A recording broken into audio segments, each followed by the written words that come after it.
আমাদের সন্তান ভালোবাসার মধ্যে দিয়ে আসেনি, সেই জন্য আমার ওর প্রতি কোনো প্যাশন নেই, এটা সত্যি কথা। যদি ভালোবাসার মধ্যে দিয়ে আসতো তাহলে হয়তো থাকতো, তাহলে হয়তো এভাবে ওকে এখানে একা আমি। কিন্তু জানো অনুজ কিভাবে হয়েছিল? তুমি ড্রাঙ্ক ছিলে, তুমি আমাকে গুড্ডি আবার সেই এক ভাঙা রেকর্ড বাজানো শুরু করেছে। ভাল লাগছে না সব শুনতে? কেন?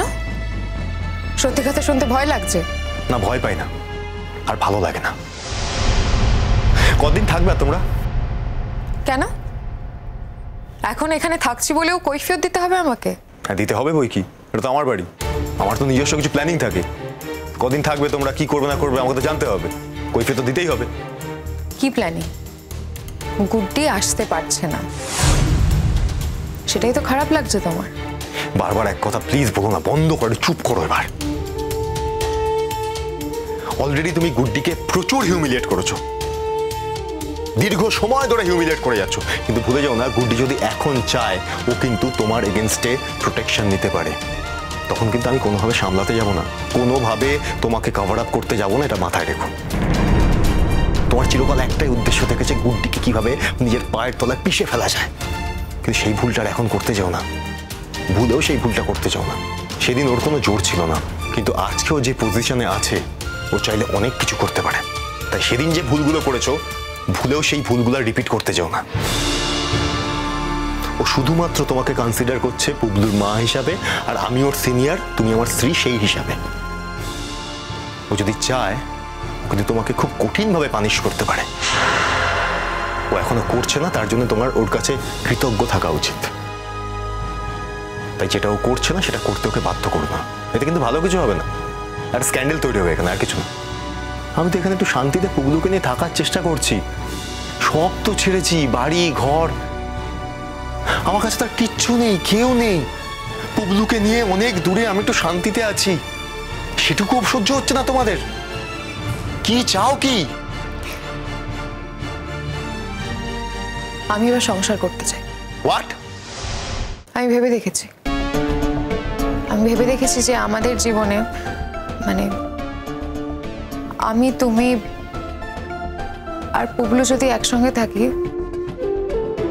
গুড্ডির অস্তিত্ব যদি আমাদের জীবনে না থাকে, তাহলে আমরা খুব হ্যাপি থাকবো। আমাদের জীবনে তো আলাদা করে আর কোনো অশান্তিই নেই, তাই না অনুজ? কেন হঠাৎ করে এরকম মতিভ্রম? তোমার যাদের সঙ্গে যোগাযোগ আছে, তোমার সব বন্ধু বান্ধব, তাদের কি খবর? আমার কারোর সঙ্গে কোনো যোগাযোগ হয়নি অনুজ। কারোর সঙ্গে গল্প করে সময় কাটাচ্ছি, তার মানে তো এই নয় যে আমি তার সঙ্গে বিয়ে করবো, এই সিদ্ধান্তটাও নিয়ে নিয়েছি। যদি তাই ভাবতাম এতদিনে তাহলে যেভাবেই হোক না কেন ডিভোর্সটা আদায় করে নিতাম, দরকার হলে কন্টেস্টে যেতাম। তুমি তো ডিভোর্স করতেই চেয়েছিলে। হ্যাঁ, করতে চেয়েছিলাম, কারণ এই সম্পর্কটায় তো আর কিছু নেই, সম্পর্কটা তো মরে গেছে। এটা ক্যারি করার কি মানে আছে? আমি কেন তোমার পরিচয়টা নিয়ে বয়ে বেড়াবো বলো তো? হঠাৎ কি হয়েছে তোমার? হঠাৎ করে তুমি আমার সঙ্গে থাকতে চাইছো, আমার পরিচয় নিয়ে বাঁচতে চাইছো, ব্যাপারটা কি? কারণ আমি ভেবে দেখলাম যে পুবলুর ভালোর জন্য আমার পুবলুর সঙ্গে থাকা উচিত, নইলে আমার সন্তানও আমার হাতছাড়া হয়ে যাবে।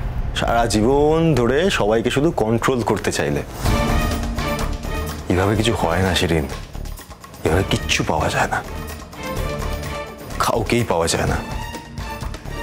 তুমি এখন আমাকে জ্ঞান দিচ্ছ অনুজ? জ্ঞান আর কেন দেবো? জ্ঞান বোঝার মতো ক্ষমতা থাকলে তো, যেটা সত্যি সেটা বলছি।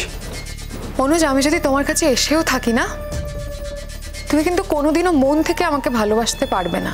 ভালোবাসা ব্যাপারটা মরেই গেছে আমার মধ্যে থেকে। ভালোবাসা আমার ভেতরে আর কিছু কাজ করে না। সেটা কি শুধুই আমার জন্য, না গুড্ডির জন্য? কারোর জন্যই করে না। তুমি খুব সাকসেসফুলি, প্ল্যানফুলি আমার ভেতর থেকে ভালোবাসাটাকে মেরে ফেলতে পেরেছো, এই জন্য আমি তোমাকে কংগ্রাচুলেট করি। এবার গ্রেট, তা না হলে হয়তো আরো বেশি কষ্ট পেতাম। এখন আমার ভেতরে কোনো রকম কোনো ভালোবাসা এক্সিস্ট করে না বলেই আর কোনো কষ্ট হয় না। এখন আমি কারো ভালোবাসার কোনো রকম আকাঙ্ক্ষাই করি না। তুমি যদি মনে করো যে পুবলুর জন্যে, পুবলুর স্বার্থে, পুবলুর বেটারমেন্টের জন্য তুমি এখানে এসে থাকতে চাও, থাকবে।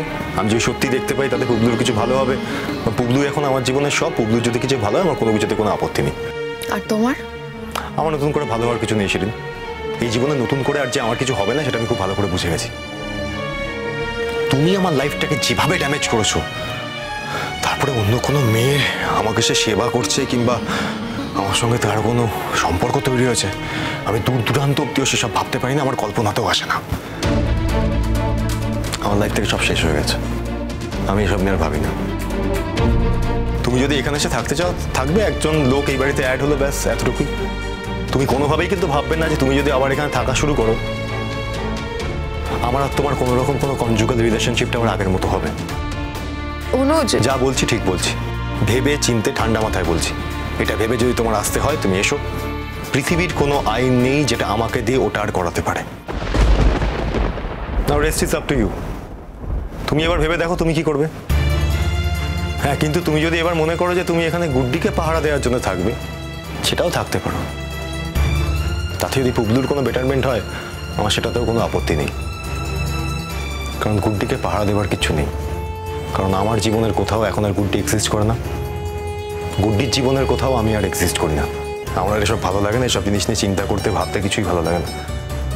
আমার জীবনের এখন একটাই লক্ষ্য, আমার ছেলেটা যেন ভালোভাবে মানুষের মতো মানুষ হয়, ও ভালোভাবে মানুষ হোক, বড় হোক। ও বড় হওয়া পর্যন্তই আমি বেঁচে থাকতে চাই। তারপর আর সত্যি আমার বেঁচে থাকারও কোনো আকাঙ্ক্ষা নেই, এটাই সত্যি।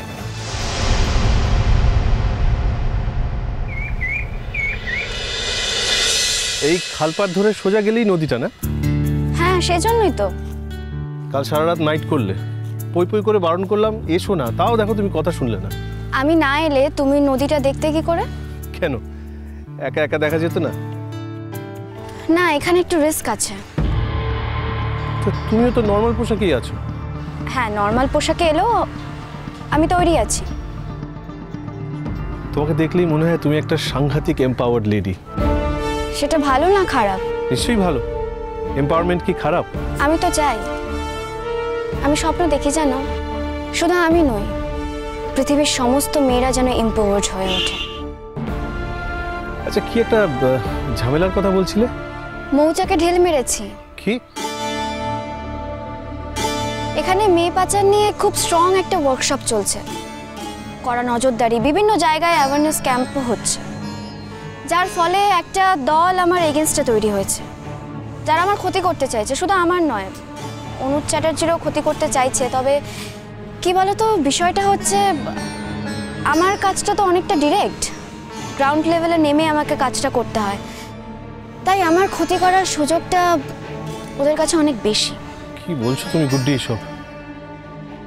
এইসব কথা শুনলেই তো মনে হয় তোমাকে এখান থেকে জোর করে নিয়ে চলে যাই। আমি তো তোমার কেউ নই, তাহলে এরকম মনে হয় কেন? কেউ আর কেউ না, এটা কে ঠিক করে দেয় গো? সমাজ, সংসার, পৃথিবী? না গুড্ডি, তার বাইরেও কিছু থাকে। মানুষের অনুভূতিতে কে যে কখন কেউ হয়ে যায় আর কে যে কখন কেউ থেকে কেউ না হয়ে যায়, তাকে বলতে পারে। বাবা, মাঝে মধ্যে এমন দার্শনিক দার্শনিক কথা বলো না তুমি। কি করবো বলো, আমার জীবন আমাকে দার্শনিক তৈরি করে দিয়েছে। আমার জীবনে তুমি আমার বিশেষ কেউ, কি করা যাবে? এখন তুমি হয়তো তোমার জীবনে আমাকে বিশেষ কেউ বলে দাম দিলে না, কিন্তু আমি তোমায় দাম দিই, এতে অসুবিধাটা কোথায় তোমার? মাঝে মাঝে এমন একটা কথা বলো, সত্যি আমি নড়ে যাই জানো তো। এই না না, তোমাকে নাড়িয়ে দেওয়ার জন্য আমি এইসব কথা বলিনি, কিন্তু যা সত্যি, যা আমার মনের ভেতর থেকে ফিলিং উঠে আসছে, আমি সেই কথাটাই বলেছি। ভাবছি অনুজের সঙ্গে একবার দেখা করব। হ্যাঁ, সেটা করতেই পারো। দেখো, তোমাদের মধ্যে একটা পারিবারিক সম্পর্ক আছে, ভাই হও পরস্পরের, দেখা করতে গেলে সেটা তুমি করতেই পারো। তবে কলকাতাতেও তো দেখা করতে পারতে। আমি তো শুনলাম কলকাতার বাড়ির সঙ্গে নাকি যোগাযোগ নেই। হ্যাঁ দেখো, এখানে এসছি, কাছাকাছি রয়েছি, দেখা করাটা আমার মনে হয় ভদ্রতা। হ্যাঁ, সেটা তুমি দেখে নাও, সেটা তোমার ব্যাপার।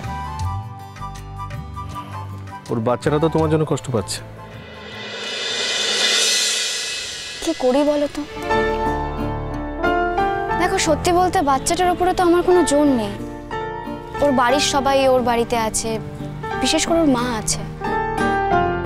আমি তো তো দুম করে গিয়ে বলতে পারি না যে আমি বুবলুকে খাইয়ে দিচ্ছি বা ওকে একটু আমার সঙ্গে নিয়ে যাই, একটু বেরোই। আর দেখো, আর একটা দিকও ভেবে দেখতে হবে, আমার সঙ্গে বেরোলে ওর রিস্কও আছে। কিন্তু রেস্কিউটা তো তুমিই করলে। আমি একা করিনি, পুরো টিম ছিল আমার সঙ্গে, ওর বাবাও ছিলেন। তবে কি হয়েছে জানো তো, এই অপারেশনটায় যে দুজন মেনলি আর কি অ্যান্টি ছিল আমার, তারা ধরা পড়ে গেছে। ফলে দলের বাকিরা খুব ক্ষেপে আছে। তাই এখন প্রত্যেকটা পদক্ষেপে আমাকে খুব সাবধানে নিতে হবে।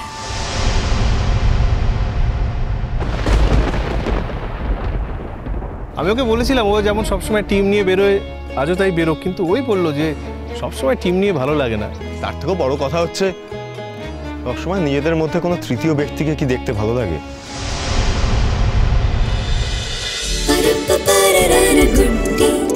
Good